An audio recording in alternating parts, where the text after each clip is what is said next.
நம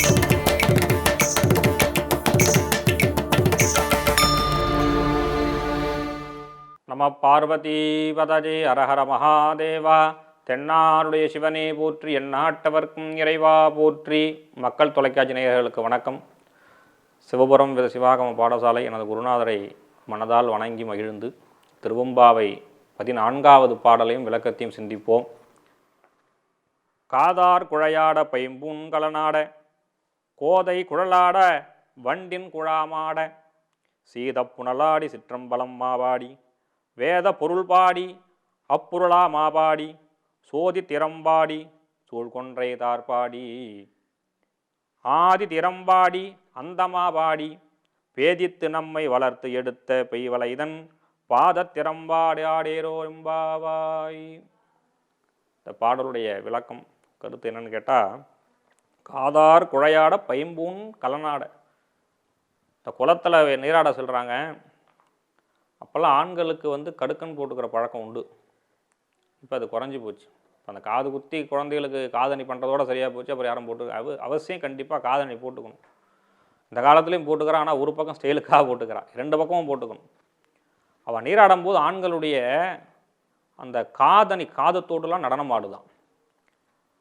கோதை குழலாட வண்டின் குழாமாட, பெண்களுடைய மலர்கள்லாம் ஆடுது, கூந்தல் இருக்கக்கூடிய மலர்கள்லாம் ஆடுது.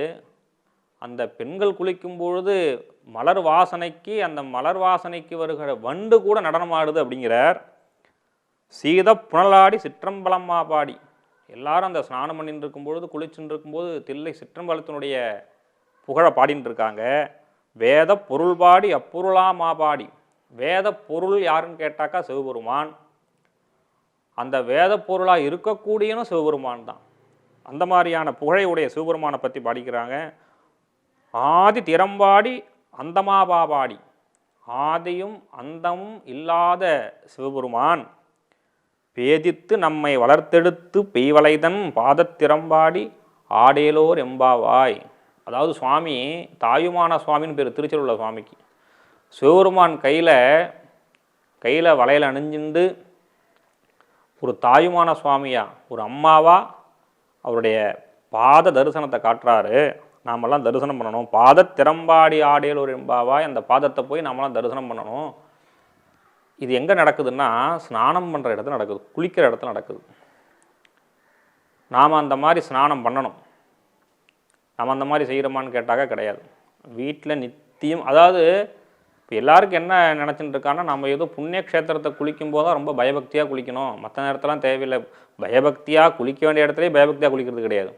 வீட்டில் நித்தியம் ஸ்நானம் பண்ணும் பொழுதே சிவபெருமான் நினச்சுண்டோ பெருமாள் நினச்சுண்டோ, யாராருக்கு என்னென்ன சமயத்தில் என்னென்ன தெய்வங்கள் இருக்கோ அதை நினச்சிட்டு ஸ்நானம் பண்ண. குளிக்கும் பொழுது நீராடும் பொழுது இறைவனை எண்ண வேண்டும்.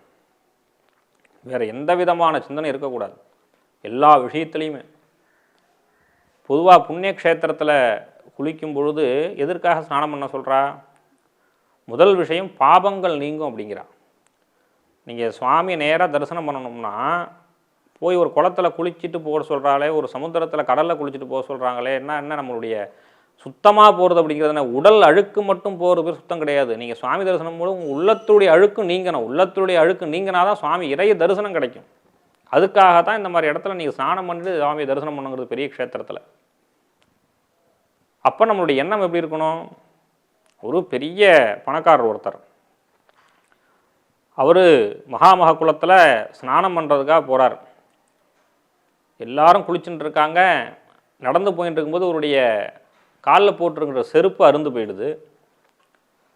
ஆஹா, செருப்பு அழிந்து போயிடுதுன்னு சொல்லிட்டு அப்படியே சுற்றி பார்க்குறாரு. அங்கே செருப்பை தைக்கிறவர் ஒருத்தர் உட்காந்துட்டு செருப்பு தைச்சி கொடுத்துட்டுருக்கார் எல்லாருக்கும். இவர் பணக்காரர், சொல்ல வேண்டாம் இல்லையா? இவர் போய் அந்த செருப்பு தைக்கிறப்ப எனக்கு செருப்பு தைக்கணும் அப்படிங்கிறார். செருப்பு தைப்பவராக இருந்தாலும் அவரை நாம் மனிதர்களாகத்தான் பார்க்கணும். சில பேர் ரொம்ப கீழ்த்தனமாலாம் நடத்துகிறாங்க. எல்லாரும் இப்படி சொல்ல முடியாது.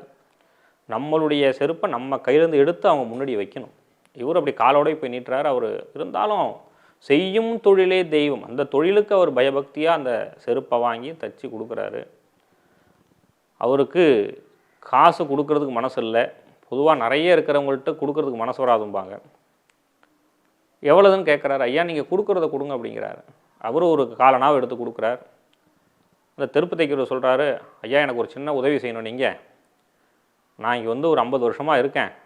என்னுடைய 50 வருஷத்தில் முதல் வருமானத்தை அந்த கங்காதேவிக்கு கொடுத்துருவேன். நான் வெத்தலை பாக்கு தரேன். இந்த காலனாவை நீங்கள் இந்த வெத்தலை பாக்கில் வச்சு கங்கையில் கொடுத்துருங்க, கங்கையில் போட்டுருங்க அப்படிங்கிறார். ரொம்ப பெரிய மனுஷன் அவர். சரி இவன்லாம் சொல்கிறானே, சரி வாங்கிட்டு போவோம்னு சொல்லிட்டு வாங்கிட்டு போகிறார். அப்படி கங்கையில் கொண்டு போய் போட போகிறார். கங்காதேவியினுடைய கை வந்து வாங்கிட்டு தான் கொடுத்துட்டாராம். அவருக்கு ஆச்சரியம் தாங்கலை. ஒரு நிமிஷம் நில்லுன்னு ஒரு குரல் கேட்டது.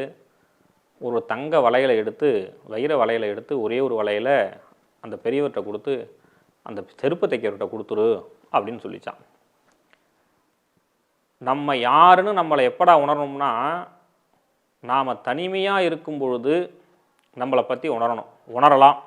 நடந்து போயிட்டே இருக்கீங்க, ஒரு 1000 ரூபா பணம் கீழே இருக்குன்னா நம்ம மனசு அப்போ என்ன சொல்லுதோ அதுதான் நம்ம. நல்லா புரிஞ்சுக்கணும். ஆக இந்த 1000 ரூபா யாருதுன்னு கேட்டு எல்லாத்தையும் கொண்டு போய் கொடுத்துறது நீங்களா? இது யாருமே பார்க்கல நம்மளே வச்சுக்கலான்னு சொல்கிறது நாமளா? இல்லை கொண்டு போய் யாருக்குமே வேண்டான்னு சொல்லி போலீஸ் ஸ்டேஷனில் கொண்டு போய் கொடுக்குறது நம்மளா? இல்லை உண்டையில் போகிறது நம்மளா? நாம் யாருன்னு தனிமையாக இருக்கும்போது தான் தெரியும். இப்போ அந்த தங்க வலையில் அவர்கிட்ட கொடுக்குறவனே அவருக்கு ஒரு சின்ன எண்ணம் வருது. இதை கொண்டு போய் அந்த திருப்பதி சேட்டை கொடுத்தா இதனுடைய வேல்யூ தெரியாது, அவருக்கு இதனுடைய மதிப்பு தெரியாது, இதை நாமளே வச்சுப்போம் அப்படின்னு சொல்லிட்டு நேராக கொண்டு போகிறார். ஒரு வளையல் தான் இருக்குது, கொண்டாட்டிகிட்டையும் கொண்டு போய் கொடுக்க முடியாது. நேராக அந்த ராஜாட்ட போய், என்கிட்ட ஒரு வளையல் இருக்குது ராஜா, ரொம்ப விலை உயர்ந்தது, நீங்கள் வாங்கிக்கணும் அப்படிங்கிறார். ராஜாவும் அந்த வளையலை வாங்கிட்டு அது காசு நிறைய கொடுத்து, ராஜா என்ன பண்ணுறாரு, அடுத்து ராணிகிட்ட தான் கொடுப்பார். ராணிகிட்ட கொடுத்த உடனேயே அங்கே தான் அவருக்கு பிரச்சனை உண்டாகுது. ஒரு வளையல் தானே இருக்குது, உங்கள்கிட்ட யார் இந்த வளையல் கொடுத்தா, இந்த வளையல் நல்லா இருக்குது, எனக்கு இன்னொரு வளையல் வேணும்னு ராணி கேட்குறாங்க. உடனே ராஜா கூப்பிட்டு, யார் எனக்கு கொடுத்தாலும் அவனை போய் கூட்டிகிட்டு வாங்கன்னு அவருடைய பணியாளர்கிட்ட சொல்கிறார். அந்த பணியாளராக போய் அவனை போய் கூட்டிகிட்டு வராங்க அந்த பணக்காரரை. ராஜா சொல்கிறேன், எனக்கு இன்னொரு வளையல் வேணும், இன்னொரு வளையல் எடுத்துகிட்டு வாங்குறார். இப்போ இந்த வளையலுக்கு அவர் எங்கே போவார்? ஆஹா நம்ம தப்பு பண்ணிட்டோன்னு சொல்லிட்டு அந்த செருப்பு தைக்கிறவர்கிட்டே போகிறார். நடந்த எல்லா விஷயத்தையும் சொல்கிறார். இப்போ நீ மாரி எனக்கு காசு கொடுத்தா நான் கொண்டு போய் போட போனேன், எனக்கு ஒரு வளையல் கங்காதேவி கொடுத்தா இந்த மாதிரி விற்றுட்டேன், இப்போ ராஜா இன்னொரு வளையல் கேட்குறாரு, இல்லைனா என்னுடைய கழுத்தையே அவர் வெட்டி போட்டுடுவார், எனக்கு அதனால் உயிர் பிச்சை நீ கொடுக்கணும், எனக்கு எப்படியாச்சும் ஒரு வளையல் கொடு அப்படிங்கிறார். இந்த செருப்பு தைக்கிறவர் சாதாரணமாக இருக்கார். இப்போ என்ன உங்களுக்கு அப்படி தானே வேணும், நான் மறுபடியும் கேட்குறேன், கங்காதேவி கொடுத்தா நான் உங்கள்கிட்ட கொடுத்துட்றேன் அப்படின்னு சொல்லிட்டு, நீ உடனே வா நம்ம வந்து கங்கை நதிக்கு போகணும் அப்படிங்கிறார். இவர் ஒரு பாத்திரத்தில் செருப்பு அலம்புற பாத்திரம், இந்த பழைய பாத்திரத்தில் அந்த தண்ணி நிறைய ஊற்றி வச்சு அந்த பழைய பாத்திரம் செருப்புலாம் அலம்பி அதில் ஒரே கருப்பாக அழுக்காக இருக்குது. அந்த தண்ணி என்ன பண்ணுறாரு, காலனா காசை வச்சு, கங்காதேவி இந்த மாதிரி உனக்கு இந்த அர்ப்பணம் பண்ணுற இந்த காசை உனக்கு கொடுக்குறேன் அப்படிங்கிறார். அந்த அழுக்கு தண்ணிலிருந்து ஒரு கை நீண்டு வந்து அந்த தாம்பூலத்தை வாங்கிட்டு ஒரு வலையில கொடுத்து தான் அந்த வலையில கொண்டு போய் அந்த பணக்காரர் கொடுத்து தன்னுடைய உயிரை மாய்த்து கொள்ளாமல் பாதுகாத்துண்டார் அப்படிங்கிறது ஒரு கதை. எதுக்கு சொல்ல வரேன்னா, ஸ்நானம் பண்ணுற போகிற இடத்துல நம்மளுடைய அழுக்கை நீக்குவதற்காக தான் அங்கே பொறுமை ஒழிய, அங்கே ஸ்நானம் பண்ணும்பொழுது நமக்கு என்ன கிடைக்கும், நாம் அப்படி இருக்கணும், நாம் இப்படி இருக்கணும் அப்படின்னு நினச்சி ஸ்நானம் பண்ணோம்னா நமக்கு ஒரு பொழுதும் பலன் அளிக்காது. அதுக்காக தான் இந்த கதை. எந்த தீய எண்ணமும் இல்லாமல் செய்யும் தொழிலே தெய்வமாக இருக்கக்கூடிய அந்த செருப்பு தைப்பவருக்கு கங்காதேவி காட்சி தந்தா இல்லையா, அப்பேற்பட்ட பணக்காரனை கொடுக்கல பாருங்க, அப்போ நமக்கு செய்யும் தொழிலே தான் தெய்வம். ஆகவே நீராடச் செல்லும் பொழுது எப்பொழுதும் இறைவனையே நாம் மனதால் தியானித்து இந்த புண்ணிய பூமியில் வாழுமாறு கேட்டுக்கொண்டு நாளைய தினம் சந்திக்கின்றோம். நம பார்வதி பதஜே, ஹரஹர மகாதேவா. தென்னாருடைய சிவனே போற்றி, எந்நாட்டவர்க்கும் இறைவா போற்றி.